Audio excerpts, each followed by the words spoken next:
지금 계속해서 우리가 살펴보고 있는 내용들은 뭐 이집트가 됐던 블레셋이 됐던 이스라엘을 중심으로 주변 국가들에게 경고의 말씀을 하고 또 그들을 향해서 심판의 메시지를 전합니다. 이유는 두 가지입니다. 한 가지는 말씀드린 것처럼 유다나 이스라엘이 하나님을 의지하는 게 아니라 주변 국가들을 의지하고 그들과 손을 잡으려고 했어요. 마치 그렇게 하면 어려움을 벗어날 것처럼, 그리고 자기들이 마치 강대국이 될 것 같은 얄팍한 수를 써서 그들과 손을 잡으려고 했다는 데 있습니다. 두 번째는 그들 역시 이스라엘 주변의 국가들 역시도 그들이 강하다라고 하는 그것 때문에 교만했어요. 하나님을 무시하고 하나님의 백성 이스라엘을 조롱하고 농락했어요. 그것 때문에 하나님께서는 이들을 심판하시고 이들에게 경고하시고 심판하심으로 보잘것없는 이스라엘, 그러나 그들의 하나님이 어떠한 하나님이신지를 지금 가르쳐 보여주시는 겁니다. 그래서 오늘 말씀에도 보면 하나님께서 저들의 우상을 깨어버리겠다, 바벨론의 우상들이 모두 땅에 떨어져 깨져버렸다라는 말씀을 굳이 하신 것은 그 바벨론의 우상이 얼마나 많겠어요. 굉장히 많은 그 우상들이 모두 그냥 땅에 떨어져 깨져버린, 너무도 보잘것없는 그런 모습들을 보여주심으로 이스라엘이 그들의 우상을 섬기지 말 것, 그리고 진정한 하나님은 한 분이신 하나님이시다라고 하는 것을 계속해서 지금 강조하고 있습니다. 오늘 우리가 읽은 21장에는 바벨론과 에돔과 아라비아에 대한 경고의 말씀, 심판에 대한 메시지가 담겨 있습니다. 오늘 나눠드린 페이퍼 보시면 이사야서 21장은 유다가 의지하려는 주변 강대국들에 대한 심판 예언입니다. 이들이 너희들이 볼 때는 대단해 보이고 이들이 힘을 가진 것처럼 보이지만 하나님 앞에서는 언제 떨어질지 모르는 그런 낙엽과 같은 존재다라는 것을 의도적으로 강조합니다. 특별히 당시 유다와 동맹을 맺으려 했던 바벨론에 초점을 맞추어서 인간의 힘을 의지하는 것이 얼마나 어리석은지 경고합니다. 1절부터 10절은 바벨론에 대한 심판의 내용입니다. 바벨론의 허상과 혹독한 심판을 1절부터 4절은 기록합니다. 개역개정 성경은 1절에서 바벨론을 해변 광야라고 불렀습니다. 우리 성경에는 그냥 광야에서부터 재앙이 불어닥친다라고 번역을 했어요. 풀어놓고 나니까 이렇게 했는데 광야 해변이라고 한 이유가 있습니다. 바벨론이 스스로 바다처럼 무한한 힘을 가졌다라고 자랑하지만 실제로는 메마른 광야에 불과하다. 바다처럼 모든 것이 그 바닷물 안에 소생하고 품어줄 것처럼 넉넉하고 풍요롭다라고들 교만하지만 하나님이 보실 때에는 아무것도 없는 메마른 광야와 같다라는 것을 조롱하는 말입니다. 네게부에서 불어오는 바람이 사실은 어떠한 바람인지는 알 수 없어요. 왜냐하면 시간이 너무 많이 흘러서 그때의 바람이 어떠한 바람인지는 구체적으로 알 수 없지만 아마도 돌풍이 아니었을까 싶어요. 그러니까 예상하지 못하는 갑자기 휘몰아치는 바람. 근데 이것이 그냥 단순한 바람이 아니라 굉장히 많은 이들을 힘들게 하는 강한 바람이었던 것 같아요.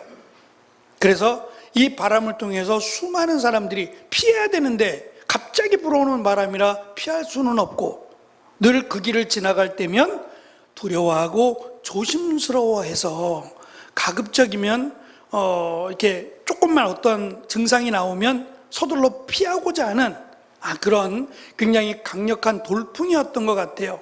하나님께서는 이 네게부에서 불어오는 바람처럼 혹독하게 바벨론을 심판하시겠다고 말씀하세요.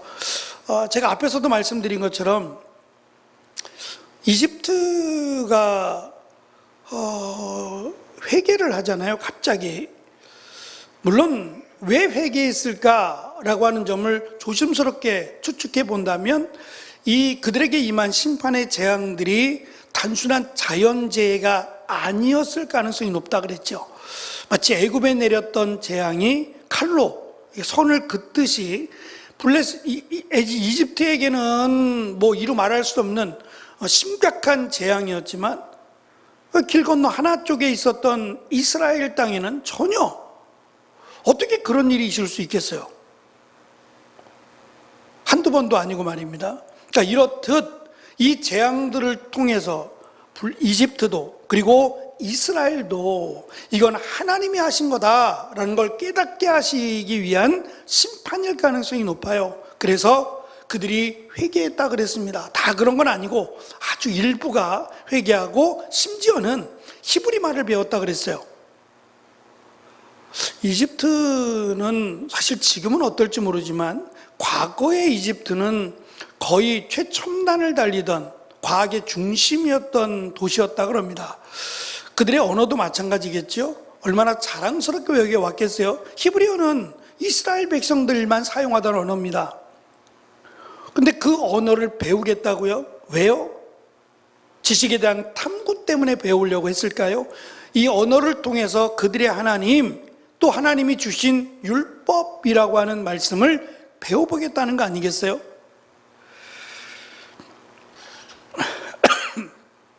조금 전에 장로님, 양장로님 전화가 왔어요. 오늘 우리 정봉심 성도님 기일이 얼마 남지 않았고 또 장인어른이 오늘이 기일이라서 이제 겹쳐서 같이 그냥 묶어서 기일을 보내려고 이제 장안동에서 전도사님 가족들, 형제들이 다 모였대요. 근데 이제껏 한 번도 예배를 드리지 못했대요. 늘 제사를 지낸 거예요. 이제껏 꽤 오랜 시간이죠. 제사를 지내왔대요. 그런데 오늘 예배를 드렸대요. 너무 기뻐서 예배를 드리면서 가족들이 함께 다 모여서 식사를 하라고 아마 오늘 참석을 못할 것처럼 말씀하셔서 얼마나 기뻤으면 예배를 드린다는. 근데 저는 한편으로는 정봉심 성도님의 역할이 온 가족을 이렇게 예배의 자리로 부르신 것은 아닐까라는 생각을 가졌어요. 처음부터 그런 게 아니었잖아요. 정봉심 성도님이 원래 믿음을 갖고 계신 분이 아니었잖아요. 그분이 제사를 주관하고 제사를 드려야 된다고 강조했던 분인데 예수님을 믿고 나서 그때부터 제사를 드리지 않았어요. 그러니까 장인어른 되는 분의 기일도 제사를 지내지 못하게 했어요. 큰 변화죠. 그런데 정작 돌아가시고 나서 형제들이 다 같이 모여서 어머니가 살아계실 때 예배를 드려야 된다라고 강조하셨던 그 유지를 받던 거예요. 그래서 어머니가 기뻐하시는, 어머니가 예수님을 믿고 돌아가셨으니까 당연히 어머니가 기뻐하시는 예배를 드리는 게 맞다라고 결론을 내려서 예배를 드렸대요. 처음이래요. 하나님의 일하심이라고 하는 것을 우리가 얼마나 상상할 수 있을까요? 우리는 그냥 이런 정도 우리의 눈에 보여지는 것들, 상상할 수 있는 것들만 생각을 합니다. 그런데 하나님께서는 우리가 생각지 못하는, 추측할 수 없는 것까지도 하나님이 일하시고 역사하신다라는 것을 우리는 살아가면서 참 많이 느낍니다. 하나님께서 이집트를 통해서 또 지금 우리가 살펴보는 바벨론이라고 하는 굉장히 강한 나라입니다. 이 강대국이 이렇게 초라하게 정말 하나님의 손끝에서 멸망할 줄이야 누가 기대했겠냐 말입니다. 이것을 통해서 하나님께서는 이스라엘 백성들에게 다른 나라들, 그들이 어떠한 나라든 강한 나라든 어떠한 나라든 의지하지 말라라는 것을 지금 계속해서 말씀하고 가르쳐 주십니다. 특별히 엘람이라는 나라, 메데라고 하는 나라는 나중에 후에 그 바벨론을 멸망시킨 페르시아의 중심이 되는 나라들이에요. 메데 페사라고 부르죠. 메데하고 페르시아로 넘어가게 되는 메대가 바벨론을 멸망시키는데 중심이 되었던 나라입니다. 그 나라들에게 지금 바벨론을 무너뜨릴 것을 예언하고 계십니다. 선지자는 이 심판의 환상을 보고 두려움을 느낍니다. 무시무시하다는 거죠. 우리는 그냥 돌풍 정도로만 소개하지만 상상할 수 없는, 누구도 피할 수 없고 이 돌풍으로 인해서 많은 사람들이 죽어나가는 이 모습이 자연재해가 아니라 하나님께서 행하신 것이다. 그럼 왜 두려움이 생기냐면, 하나님이 마음만 먹으면, 마치 그 노아의 홍수처럼요, 마음만 먹으면 이 땅은 그냥 사라집니다. 그렇지 않을까요? 하나님이 쓸어버리시기로 작정하시면 남아있을 사람 아무도 없어요. 그렇다면 반대로 우리가 거룩하고, 지금 이스라엘이 거룩하고 하나님 말씀에 합당하게 살아가서 내버려 두시는 걸까요? 아니잖아요.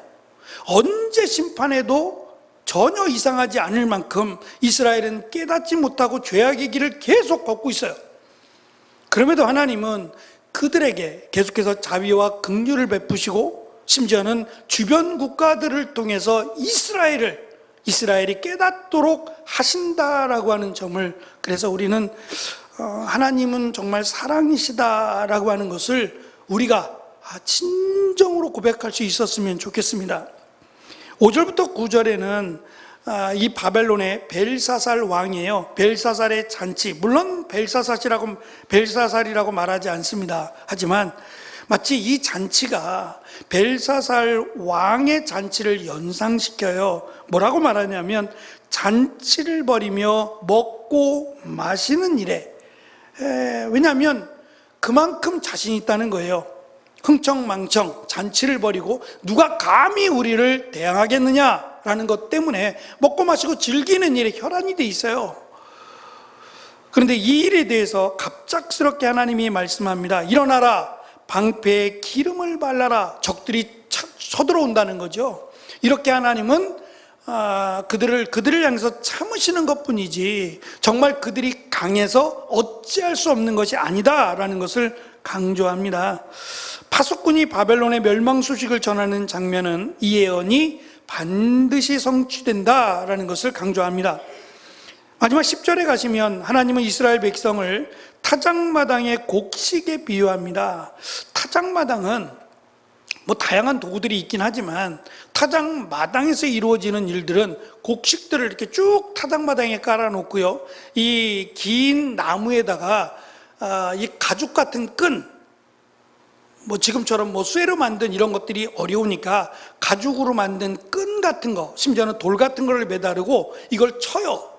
휘두르는 거죠. 긴 장대에다가 이 가죽 끈, 그리고 끈에다가 뼈들이나 짐승의 뼈들이나 돌멩이들을 이렇게 중간중간 엮어서 힘을 실어서 펼쳐놓은 곡식단들을 치는 거예요. 그러면 그것이 부서지면서 곡식은 곡식대로, 또 곡식단은 곡식단대로 부서지면서 바람이 불면 가벼운 곡식단들은 다 날아가 버릴 것이고, 그래도 무게가 있는 곡식들은 남게 되는 거죠. 구별하겠다는 얘기예요. 곡식과 곡식단을 구별하겠다라고 하는 뜻으로 타작마당의 곡식에 비유합니다. 이게 비유적인 내용이니까 곡식단이 사람으로 비유하자면, 곡식단이 이 농부가 휘두르는 이 막대기 또는 채찍에 맞을 때 얼마나 고통스럽겠어요. 곡식단이니까 그러겠지만, 이것이 비유적으로 설명한 것으로 우리를 상징한다면 곡식단은 얼마나 고통스럽겠어요? 그런데 고통이 목적이 아닌 거예요. 고통스럽게 하는 게 목적이 아니라 이 곡식단에서 알곡을 건져내고자 하는 과정이라는 점입니다. 다시 말해서 바벨론에 의한 고통은 이스라엘을 멸망시키는 게 목적이 아니라 하나님의 백성을 정결하게 하는 데 목적이 있다라는 점이에요. 그러면 정결 또는 거룩함이라고 설명이 되는 정결함과 거룩함을 어떻게 우리가 이해를 해야 될까? 어느 정도까지 해야 정결하고 어느 정도까지 해야 거룩할까? 이것을 평가하고 결정하는 것은 하나님이 하세요. 너는 거룩하다, 정결하다라고 하나님이 판단하시고 하나님이 결정하실 겁니다. 그러면 말씀드린 것처럼 우리가 어느 정도까지 해야 24시간 중에 어느 정도를 기도하고 어느 정도 말씀 가운데 살아가고 어떻게 해야 하나님이 우리를 정결하다 또는 거룩하다라고 평가하실까? 어쩌면 이것은 우리의 생각일지 모르겠어요. 더 열심히 해야 더 하나님 앞으로 가까이 가야만 정결해질 수 있다. 어떤 면에서는 참 힘들 겁니다. 이렇게 한다 그러면, 이렇게 해서 정결해진다고 하면 우리는 그냥 일상이 무너져 버릴지도 몰라요. 마치 신천지가 14만 4천에 들어가려면 어떻게 해야 되겠어요? 그 많은 사람들이 14만 4천 명 안에 포함되려면 어떠한 경쟁이 이루어지겠어요? 다른 사람보다 더 열심히, 다른 사람보다 더 하나님 앞에 순종하고 충성을 해야 14만 4천 안에 들어가지 않겠어요? 그러면 직장 못 다닐 겁니다. 직장을 다니면서 내가 14만 4천 원 안에 들어갈 수 있겠어요? 14만 4천이 돼야만 된다면, 그 안에 들어가야만 하나님의 나라에 들어갈 수 있다면 말은 안 해도 직장 다니지 못할 겁니다. 마찬가지로 우리가 정결하게 되는 것, 이것이 경쟁 구도에서 저 사람보다 내가 저 사람보다 이런 생각을 갖게 되면 힘들어진단 말입니다. 그런데 하나님께서는 하나님이 결정하시는데, 그것이 이스라엘 백성들을 놓고 말씀하실 때 하나님의 백성답게 살아가는 거예요. 몇 점이라고 말씀하지 않고 최선을 다해서 우리가 열심히 하나님 앞에 최선을 다하면 그것으로 하나님은 하나님의 백성을 거룩하다, 정결하다라고 하신다는데 의미가 있고 은혜가 있습니다. 그래서 우리를 세상 가운데 보내실 때 세상을 포기하거나 세상을 떠나서 믿음 생활할 것이 아니라 세상에서 빛이요 세상에서 소금이라고 말씀하셨어요. 그러니까 세상 가운데 우리는 살아야 하고 같이 부대끼며 살아야 됩니다. 그러면서 우리가 하나님과 함께하는 최선의 노력을 다할 때 하나님이 우리를 거룩하다 또는 정결하다 하신다는 점을 기억해야만 합니다. 두 번째, 에돔이라고 하는 나라와 아라비아에 대한 심판에 대한 말씀입니다. 11절 12절은 두마라고 하는 이 이름이 나오는데, 이 두마의 뜻은 침묵입니다. 근데 이 두마가 그럼 어디냐라고 했을 때에 아마 에돔을 상징하는, 정확하게 어디에 속한 것인지는 모르겠습니다만 이 두마가 에돔을 지칭하는 또 다른 이름이 아닐까라고 학자들은 생각합니다. 그래서 두마가 말하기를 고통이 언제 끝날 것인지 묻습니다. 거기에 대해서 파수꾼은 아침이 오지만 또 바로 밤이 온다. 그러니까 끝나지 않는다는 얘기예요. 고통이 끝나지 않을 것이다. 왜 그러냐? 그들이, 에돔이 이스라엘을 괴롭히기 때문이에요. 이스라엘을 힘들게 하고 이스라엘을 괴롭히기 때문에 하나님께서 너희들에게 고통을 거두지 않으신다는 겁니다. 마지막 내용이 아라비아에 대한 내용이에요. 아라비아는 지금 21장 끝쪽에 가시면 대마 사람들아라고 하면서 이 대마에 대한 설명, 여행하느라 지친 사람들에게 먹을 것과 마실 것을 주어라 라고 말씀하면서 마치 이 대마가 굉장히 부유하고 또 이 사막이잖아요. 아라비아 사막에서 이들이 어떤 그 우물을 갖고 있었던지 물을 가지고 있어서 사막을 여행하는 이들에게 친절하게 그들에게 쉴 곳을 마련해 주고 또 많은 어떤 혜택을 주었던 것 같아요. 또 한편 이어지는 내용에서 게달이라고 하는, 게달의 모든 영광이라고 하면서 게달이라고 하는 아라비아의 도시가 나옵니다. 이 게달은 활을 쏘는 사람 또는 용맹함으로 유명한 도시예요. 유목민들인데 활을 잘 쏘는 사람들로 유명했나 봐요. 특히 이제 말을 타고 다니면서 짐승을 잡거나 전쟁할 때 활을 쏘면 그냥 서서 쏘는 것도 힘든데 말을 타면서 쏘는 이 활솜씨가 대단했던 것 같아요. 그래서 용맹하고 어릴 적부터 아마 그렇게 성장했던 것 같습니다.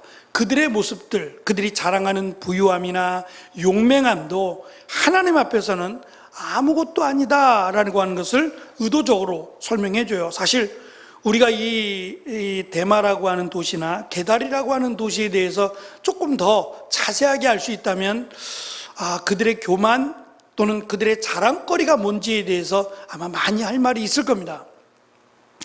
근데 사실 그것을 알 수는 없고 어쨌든 그것이 그들의 자랑거리였는데 1년 안에 그들의 모든 자랑거리인 영광을 하나님이 거두어 가시겠다고 말씀하셨어요.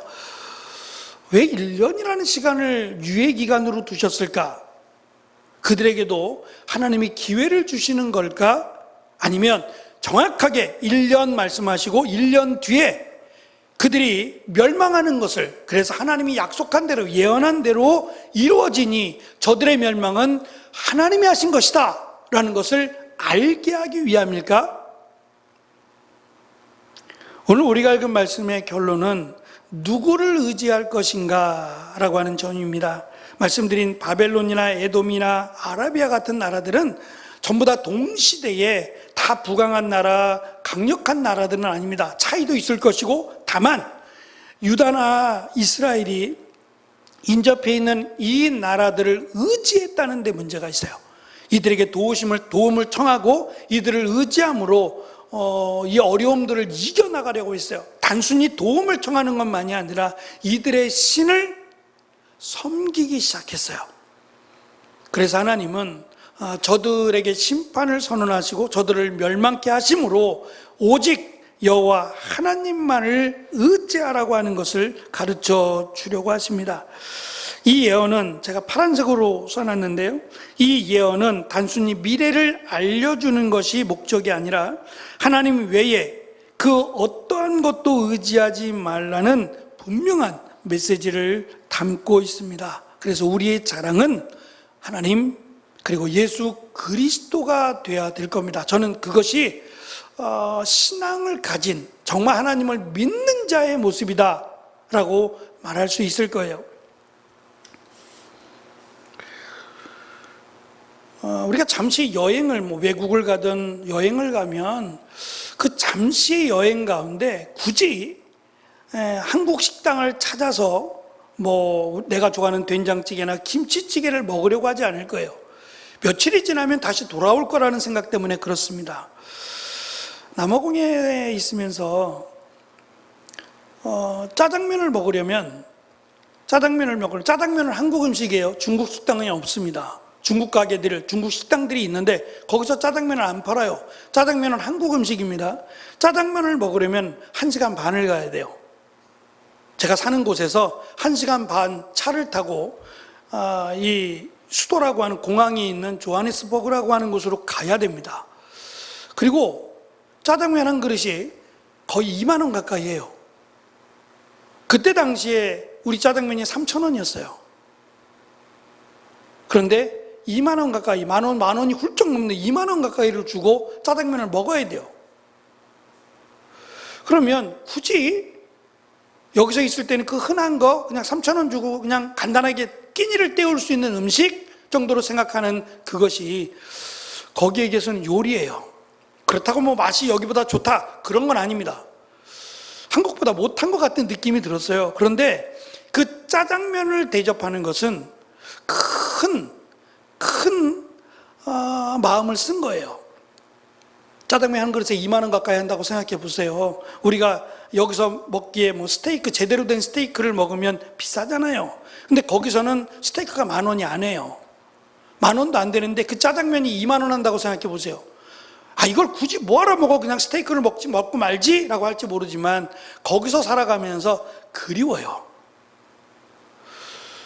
그때 지금 우리 라면이 한 300원, 400원 했을까요? 거기서는 라면 하나가 3,000원이에요. 그래서 한국에서 손님이 왔을 때 내가 귀한 것을 대접하고 싶다. 라면 끓여드려요.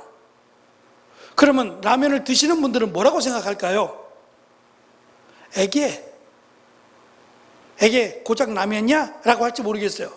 근데 아무에게나 안 끓여줘요. 우리도 아무 때나 안 먹는단 말입니다. 아끼고 아껴 두었다가 라면을 먹는 거예요.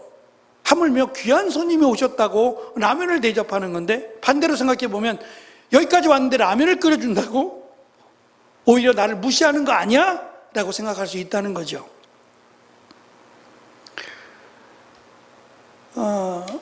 제가 군대에 있을 때 그 주일날 아침이면 라면을 줬어요, 부대에서. 근데 그것도 저희 있는 부대에는 식당이 없고 좀 앞에 떨어진 부대에서 식사를 공급해 줬어요. 그래서 가지고 와야 돼요. 차를 타고 가서 라면을 담아 가지고 와야 되는데 오는 동안 다 불어요. 라면이 퉁퉁 불어서 와요. 근데 그 부른 라면이 너무 맛있었어요. 정말 눈물 날 만큼 맛있었어요. 그래가지고 내가 휴가만 나가봐라, 내가 이 라면을 그냥 주구장창 먹겠다. 그리고 휴가를 나와서 집에서 똑같이 하겠다고 라면을 불게 끓였어요. 그 맛이 나올까봐 라면을 불렸어요. 불려서 그 불어터진 라면을 먹었는데 다 버렸어요. 맛이 하나도 없어요. 거기서 먹으니까 맛있는 거예요. 거기서 먹으니까 똑같은 불어터진 라면도 맛있는 거예요. 이것을 음미력이라고 부르더라고요. 우리가 평상시에 느끼지 못한 것, 함께 모여서 이야기 나누고 함께 모여서 교제하던 것이 코로나 때 끊겼어요. 그것의 소중함을 우리는 알았어요. 그것을 음미력이라고 부릅니다. 똑같이 하나님을 믿습니다. 그런데 누구에게는 이 하나님이 은혜가 되고 감동이 되고 또 하나님을 사모하는 마음이 더 커요. 똑같은 하나님이고 똑같이 예배를 드리는데 말입니다. 그런데 누구에게는 피곤하고 지친 시간이에요. 빨리 끝났으면 하는 시간이라면 뭐가 문제 있을까요? 뭐가 문제일까요? 저도 그 생각이 나요. 제가 군대에서 파견을 나가게 됐는데 정말 혼자였어요. 산에 혼자 이렇게 근무를 쓰는 거예요. 이걸 왜 쓰나라는 생각이 들 정도로, 전쟁도 아니고 거기 혼자 산 꼭대기까지 올라가서 거기서 하루 종일 근무 쓰고 내려오는, 그리고 주간 쓰고 저녁 쓰고, 이걸 뭐하러 근무를 쓰나. 근데 국방의 의무니까 해야 되잖아요. 하늘의 별을 보면서 기도하면 눈물이 그냥 나요. 너무 가까워서 그럴까요? 별이 막 초롱초롱하고 그 산에서 바라보는 하늘이 너무 예뻐서 눈물이 난 걸까요? 우리의 신앙의 모습이 하나님을 알면 알수록, 믿으면 믿을수록 더 사모해지고 더 진한 그런 믿음의 모습이 나와야 되는데 실제로 그럴까? 연수가 더해져 가면 내 믿음이 진국과 같은 믿음이 돼야 되는데 정말 그럴까? 오히려 타성에 따라서 그냥 편해져 버린 그런 모습은 아닐까라는 생각이 들어요. 이스라엘이 그랬단 말입니다. 그래서 하나님이 오히려 타국에서 그 짜장면 맛을 보면서, 여기보다 못하지만 그 짜장면 맛을 보면서 이렇게 맛있었던 거야. 짜장면이 이렇게 맛있어. 군대에서 불어터진 라면을 먹으면서 이렇게 맛있었어 라고 말했던 것처럼 하나님이 고난을 통해서 이웃 나라들을 무너뜨리시면서 하나님이 어떠한 하나님인지를 보여주시고자 했다는 말입니다. 그래서 하나님을 가까이 좀 깨달으라고, 하나님을 온전히 믿고 하나님의 자녀로 즐겁게 기쁘게 감사함으로 살아가라고 하나님께서 의도적으로 주변 국가들에게 이런 시련과 고난과 심판을 행하신다라는 점입니다. 우리가 고난을 당해봐야, 어려움을 겪어봐야 더 하나님께로 간다면 고난이 유익이 될 수도 있겠어요. 그러나 바라기는 그렇지 않더라도 우리의 믿음이, 우리의 신앙이 어제와 다르게 오늘보다 내일이 더 하나님께로 가까이 가는 그런 믿음이 되어지기를 하나님이 원하시지 않을까? 그래서 하나님은 이사야서를 통해서 지금 계속해서 보여주고 말씀하시는 이방의 나라들을 심판하시고 심판을 선언하고 계신다라는 생각이 들었어요. 간절히 바라기는 우리의 믿음이 시간이 지나면 지날수록 정말 더 진국과 같은 그런 믿음의 모습들이 우리에게 가득해지는 귀한 은혜가 있기를 간절히 소망합니다. 기도하겠습니다.